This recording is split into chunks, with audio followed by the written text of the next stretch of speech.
Good morning, Chester. This is Bill Rose with your weekly forecast for March 15th through the 21st, and we're going to have a busy day tomorrow, and I'll get to that in the timing. Currently in Chester, Illinois, clear skies, temperatures at 41, feels like 36, wind speed is at 7 miles an hour, and the humidity is at 71%. It is March 14th, and it's 9:06 a.m. Guys, you can reach me at Billy Rose, and I changed it on Facebook, Billy Rose WX, or you can reach me at YouTube at Billy Rose Weather.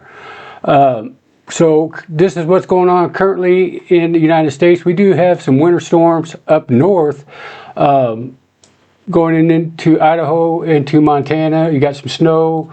We got blizzard warnings in the Dakotas, South Dakota, North Dakota, and going into the Chicago area, or just west of Chicago. But you can see the snow right there.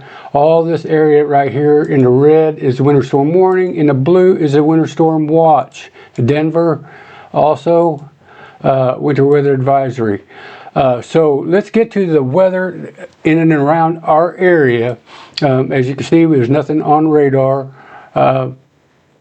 And we are going to get to the severe weather summary, and I'm going to read it to you, and then we'll get to what we're going to expect in the timing. A widespread damaging wind event with some tornado threat is likely late Sunday afternoon through Sunday night from northeast Texas to southwest lower Michigan. The greatest wind damage threat appears to be from the northeast Arkansas, western Tennessee to southern Indiana during the evening overnight hours. This is the synopsis. A large upper trough will deepen on Sunday as it moves from the plains towards Mississippi Valley, with intensifying mid and upper level jet streak extending from Lake Michigan to northern Mississippi into Monday morning. At the surface, low pressure will move from Iowa, Missouri into northern Illinois during the day, with further deepening overnight as it pivots into lower Michigan.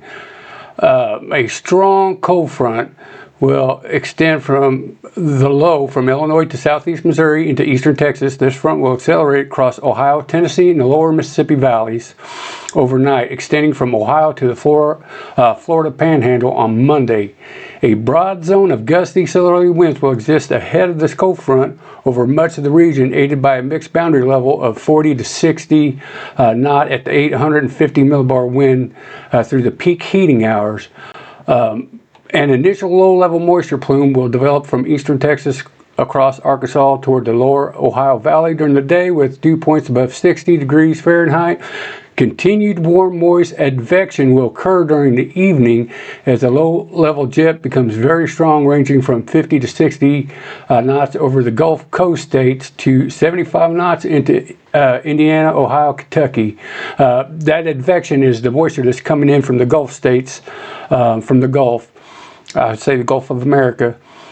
Dew points into the mid-50s will likely reach across Illinois, Indiana, far southern lower Michigan.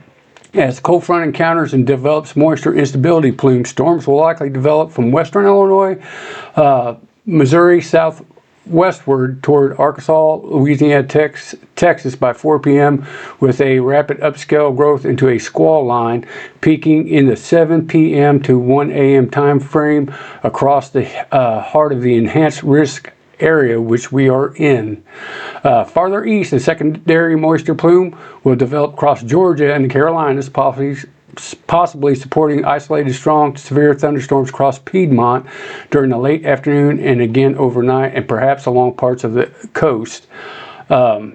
While instability is likely to be a limiting factor late in the afternoon, evening, strong large-scale accent coupled with a developing extreme shear profiles will likely result in corridors of damaging winds with a few tornadoes as well. Shallow convection is likely to develop along this cold front from Missouri into western Arkansas by early afternoon, with gradual strengthening as the air mass stabilizes.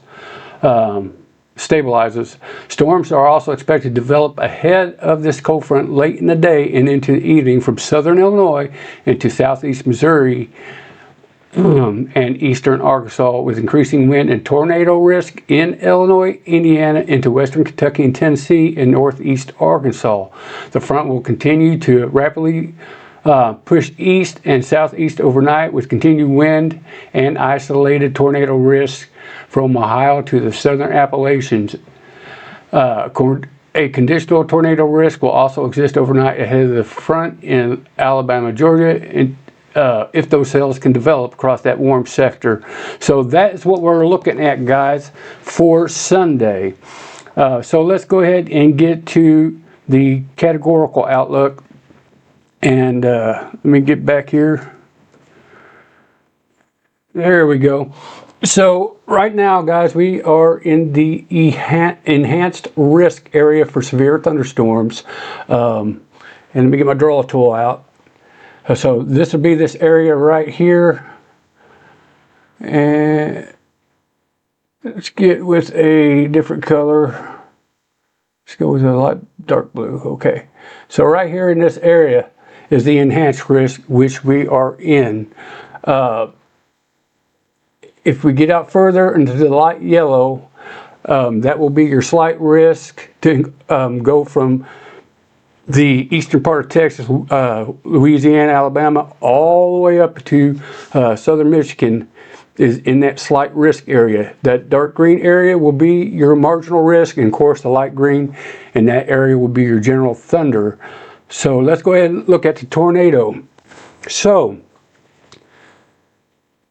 this is something new that they've come out, the tornado conditional intensity. So anywhere in that hash mark, which is basically this area all the way around here, to include the 2% and 5% tornado risk area, could be at a level 1, which is if a tornado develops, it could be an EF2 or plus, a 20% chance of that. So guys, be weather aware, have your weather radios or your TV apps or whatever you got. Make sure you're watching that very closely, and I'll get to the timing of that. Not only do we have the tornado threat, and we are in the western part of that 5%. So we'll just have to wait and see tomorrow. I will probably go live, and if you see me cut out, I'm headed to the basement. The wind risk. All right, so I believe we are in the red, which is the 30%, but just to the east of us, southeast of us, is the pink area, which is 45%. And then if you get into the yellow, you are in the 15%, and then in the brown 5%. And again, you see this conditional, that gray area right here, all that is intensity level 1 for 65 plus knots of gusts. 65 knots is approximately 75 mile per hour wind gusts. So anywhere in that hash mark, you can have up to 75 mile an hour winds if the conditions are right. All right. Again, make sure everything's tied down. We are going to be having a ride tomorrow afternoon. Other than that, we do have a hail risk, and I don't think we're in it. If we are in the northern part of that 5% hail risk. And again, the western northwest part of Illinois, Iowa, and I believe is the northeast part of Missouri is also in that 5% hail risk. So that is what we got going on, guys. Let me get off that draw tool, and let's take a look at the timing and make sure I have this up. If the screen goes blank, and it will, give me a second and I will get it up. There we go. So the timing, this is the latest run on Pivotal Weather. Depending on which model you look at, HRRR is probably the best one to look at as far as short term. But we may have some showers, maybe around 1 or 2. It's going to be spotty, but that main line of thunderstorms is going to be around 4 to 5 around 4 or 5 p.m. tomorrow on Sunday.